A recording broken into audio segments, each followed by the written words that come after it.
And did you hear what he said when we went away and we went back onto Peacock? So we only got the winner's interview on NBC, and then I'm sure you heard what Coop said, right? I did. I don't think Oh yeah, I might have. okay, on the podium. Well, I'm on the podium, like he was pissed, right? And I'm sure he was. Like I thought he was going to take it down to the wire again, but Chase was riding phenomenally, and it was very like Birminghamish scenario where the bike looked perfect to me. Those conditions seemed like it suited him, and I'm not taking it. Chase was riding the way that we know and we expect him to ride. I mean, friggin' it was on. It's like it's hard to beat that dude when he's riding that well, and I don't think that you can sometimes, but I thought Coop was going to, and dude, Chase just kept pulling away and pulling away. So obviously that's not going to sit well, as you know. And he gets on there, and JT's asking him a question, and yeah, he just goes up and says, "Not what we wanted." Blah blah blah. I just didn't have it, and he says, "But we're going to come back and kick his ass next weekend." I'm like, holy shit, dude. Yeah. Woulda, shoulda, coulda on a lot of things, but he rode great. We'll come back next weekend and kick his ass, so. That's calling it like it is. I mean, I told Stu, I said, I would have never said that to fire you up on I wouldn't want to fuel the flame. I mean, yeah, no, for sure. I mean, that seems like Coop's mentality, right? Like he wears his heart on his sleeve, and he's going to tell you the, kind of the facts of the matter and what happened.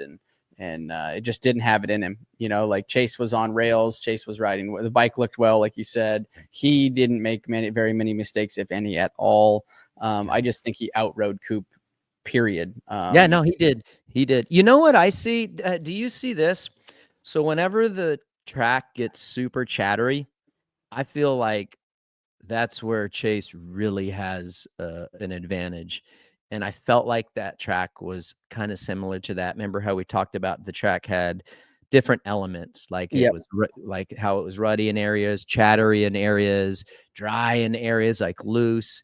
And I just feel like when it's inconsistent like that, or you're really relying on some compliancy from the bike, I feel that's where Chase does better work, and he has more advantage in what he normally would. Yep. Like we kind of talked about, is that could be just sheerly that maybe he's running his suspension just, or like a little bit softer to be more compliant. That very well could be steel frame, right? Like we talked about different bikes, different manufacturers, and the pros and cons and where they're good at and where maybe they struggle at. And with those different, 3-4 different style of conditions that were all melded into one track.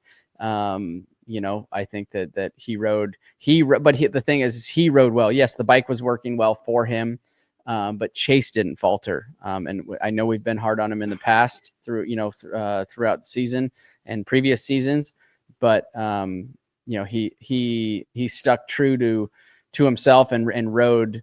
He rode super well, and the bike's obviously working for him to put him in that position to be able to ride well like that. Yeah. I hated it for AP. Dude, he had a killer heat, huh? Killer heat. Yep. Yeah. And obviously that first turn got like, I don't like how tight that first corner was, dude. It was a tight first turn. I think both of our main events, we had some carnage in the first turn. Yeah. 250 and 450.